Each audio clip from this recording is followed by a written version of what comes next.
life will be made stronger in the presence of my Savior. Spirit, lead me where my trust is without borders. Let me walk upon the waters wherever you would call me. Take me deeper than my... So that's my song right there. Spirit, lead me where my trust is without borders. How powerful that is. That song is so angelic, like the voices of the angels singing literally to me. I want to talk real quick, keep it short, about Psalms 46, verse 10. I'm going to read the scripture real quick. It says, be still and know that I am God. I'm going to read it again. Be still and think and believe and guess and suppose and presume and assume. No, it says, and know that I am God. I will be exalted. But I don't even want to go any further than that. I just want to read that one little passage. Be still and know that I am God. Folks, y'all know how I do with the science. I'm going to use the science.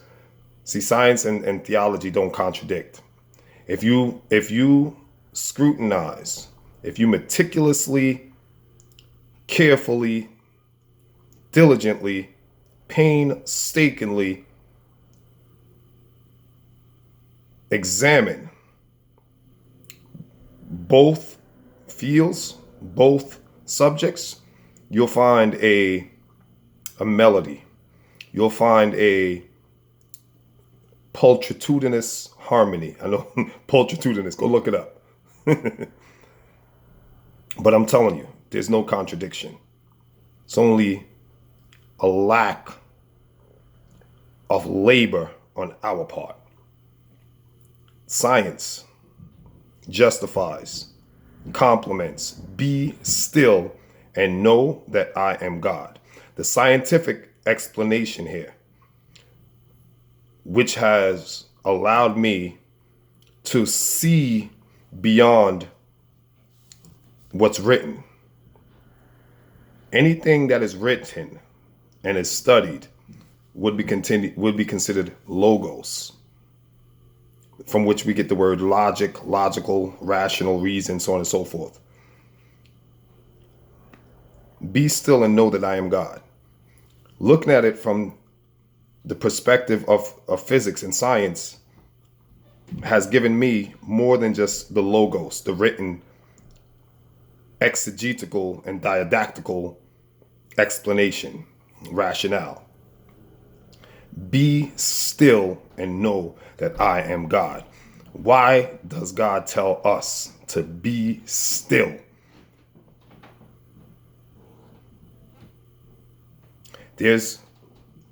I spoke about the observer effect, folks. Pay very close attention. This is powerful stuff. It's very heavy. So I'm going to try to, you know how when you're a kid, your parents, they cut the food up for you.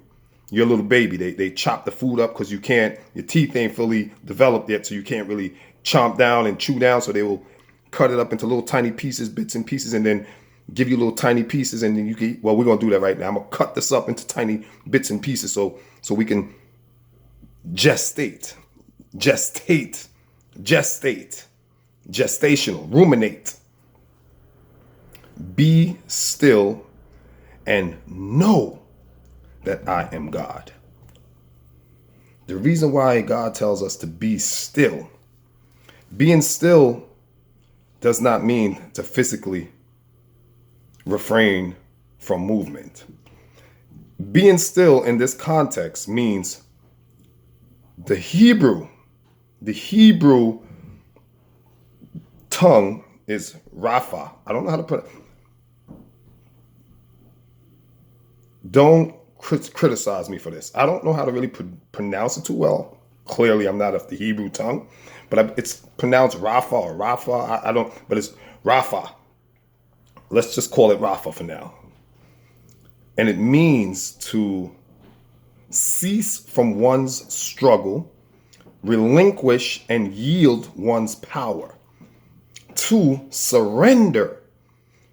Now, in the traditional sense, surrender connotates something negative. Why would I surrender? That means I'm losing. I'm giving up. I'm weak. No. When God says to be still here, he is saying to surrender. Surrender. He is saying to cease from your struggle, cease from your efforts, and surrender your power to me. But why, God? Why? Here's where science comes in. Because I believe God is in the science. God is in the atoms, he's in the molecules, he's in the particles, etc., etc., etc. I found God there. That's how I come at it. That's how I was introduced. That's how I met him. The reason why God tells us to be still, to cease from our own efforts, from our own struggles, to fix the situation, or to fix a problem, or to resolve some issue. The reason why God tells us to cease is this, folks. Science has found that the universe, the world as we know it, exists as a cloud of probabilities, same difference. That the universe exists as a field of probabilities.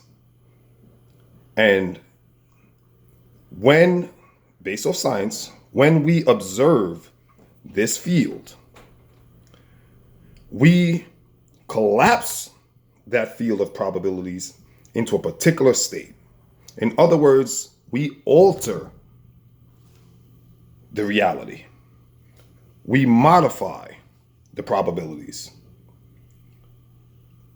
We change or transmute permutations, which is outcomes, a number of outcomes. If there's a field of probabilities, that means there are a number of outcomes, which are permutations.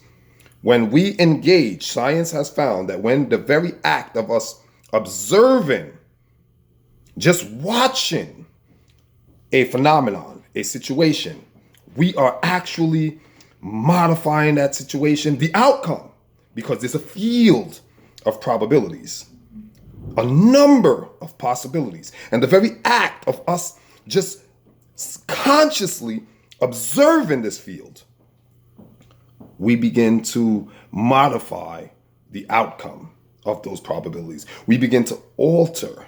We begin to condition and fashion and mold and transmute, which is another way of saying change, the outcome of those probabilities.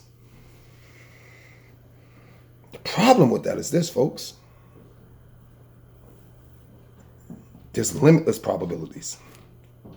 So your situation that you think you're fixing, you can be in all actuality making it worse.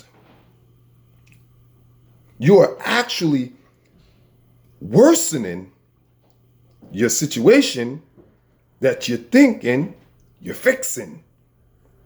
And this is the science behind be still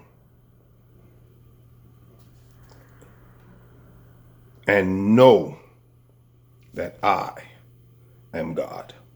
Be still and see the salvation, the victory, the triumph, the outcome of God. Surrendering, folks, there's a power in surrendering. When you learn to let go. How many times we find ourselves with situations we know we can't fix, but we wrestle with it all day. But here's some more. Let's go a little. Let's compound this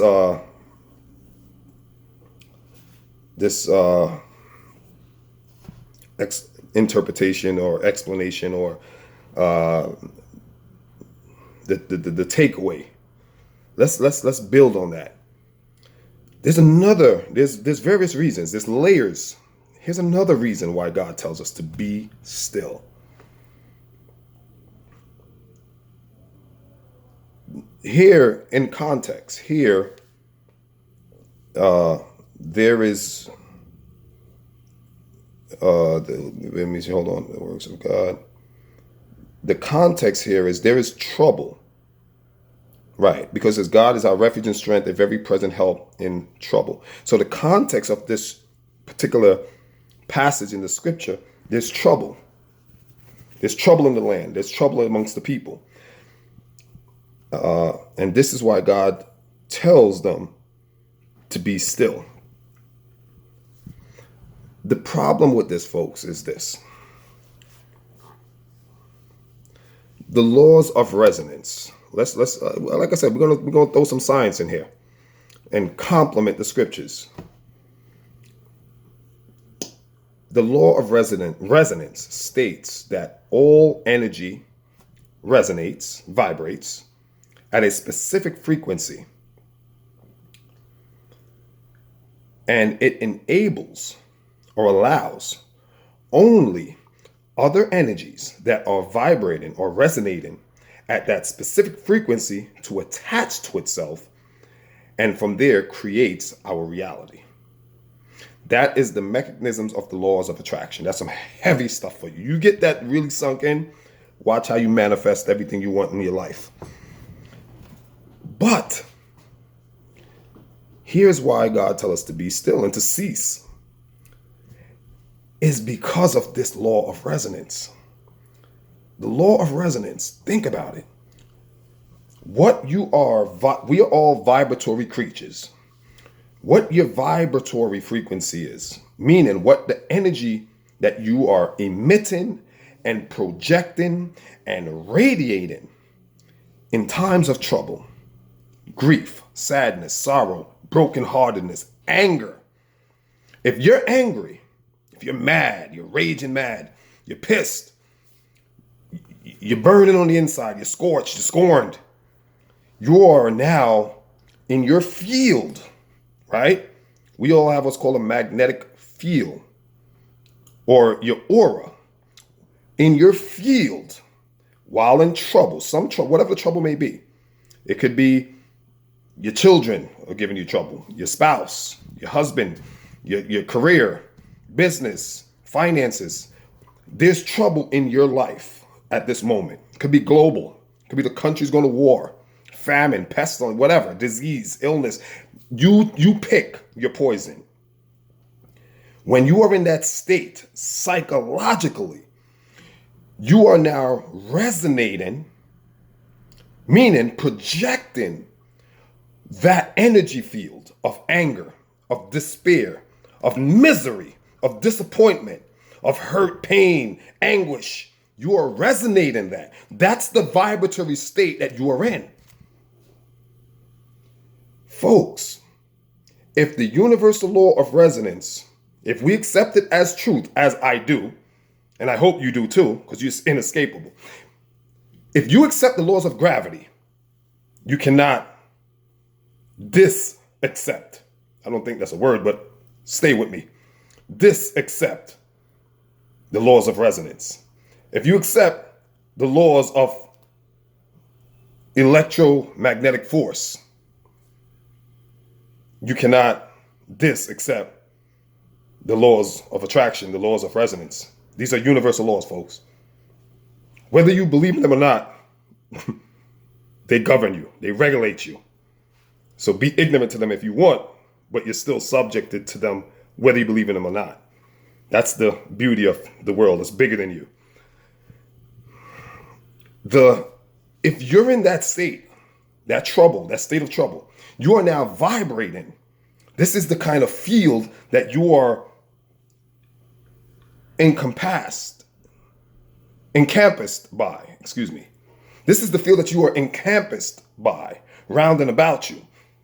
Now, the laws of resonance says the energy that you are vibrating, that you're projecting, will match, because all is energy, and energy resonates at specific frequencies, meaning they are specified. There are a variety of frequencies, different levels, specifications of substrates of frequencies, superpositioned frequencies. If you are angry because you're in some kind of trouble and you're not being still, you're saying, okay, I'm going to fix this. But you're going to fix this with the frequency, with an energy, with the radiance of anger, of brokenheartedness, of sadness, whatever the state you're in. This is the state that you're vibratory. This is the unseen level. We're talking at a quantum level here. We're going into quantum here. Quantum physics, mechanics. We're going into the unseen realm here. So now this is the state that you're in, and you're going to go fix the problem. Your intentions might be in the right place, but on the unseen level, the resonance, the radiation, the projection, the emission of energy that you are traveling in. And according to the laws of resonance, which is unwavering, unfailing, undeniably factual and truth, you are going to be attaching to those like energies that exist in the field of probabilities. And those energies, once they attach, they create and manifest your reality. This is another reason why God says, when you're angry, be angry and do what? Sin not. Be angry and be still. When you're sad, be still. When your heart is broken, be still. When you're hurting and you're torn up, when people have backstabbed you, when people have abused you, used you, and then lose you and wear you like a shoes and then just when, you know what I'm saying? Yeah, come on, somebody out there know what I'm talking about. Somebody out there has been backstabbed a couple of times, back, front, sideways, stabbed, just all kinds of stabbings. And you're burning on the inside and your blood is boiling and you know, when people are violating and disrespecting, you just want to take somebody's head off. You know what I'm saying? I'm sure you know what I'm talking about. Be still. When you lost that job or you didn't get that promotion, you got looked over, your woman cheating on you, kids don't respect you, the damn dog don't want to sit when you tell it to sit. You know what I'm saying? Be still. This is why God tells us to be still, folks. Because on the unseen level, we begin to vibrate and resonate in a negative field. And that negative field can only attract other negative fields. And when those fields come together, they manifest our reality.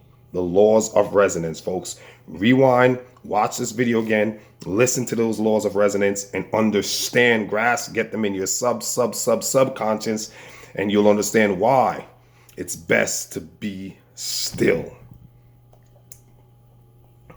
And being still is not a sign of weakness. Let me tell you something. Weakness is acting. Yeah, this might sound oxymoronic, paradoxically contradictory, but weakness is reactionary. Strength is being still. You are naturally a creature of motion, emotions, energy in motion. To be still is contradictory to your nature. Your nature is to move. Your heart beats, your lungs, all your organs are constantly in motion. Blood is flowing through your veins. There's constantly motion, even when you're sleeping, when you're laying down, when you're not. When you're at rest, an object at rest, stay at rest. Remember that law? That's true. However, even at rest, there's still motion. Because there's forces working on you. Gravity's pulling you down. The electromagnetic forces is balancing you from being pulled through the floor. So it's keeping you up. So you're constantly in motion, even when you're not in motion. Being still takes power, folks. When you got a rage and anger in you, I got a lion inside of me. I know that every day. There's not a day that I'm not a wit, that I don't spend time meditating to tame the beast. Because I already know if he comes out the cage, they're going to have to tranquilize and kill that damn lion. They're going to have to put him down. So I do my best to inhale and exhale.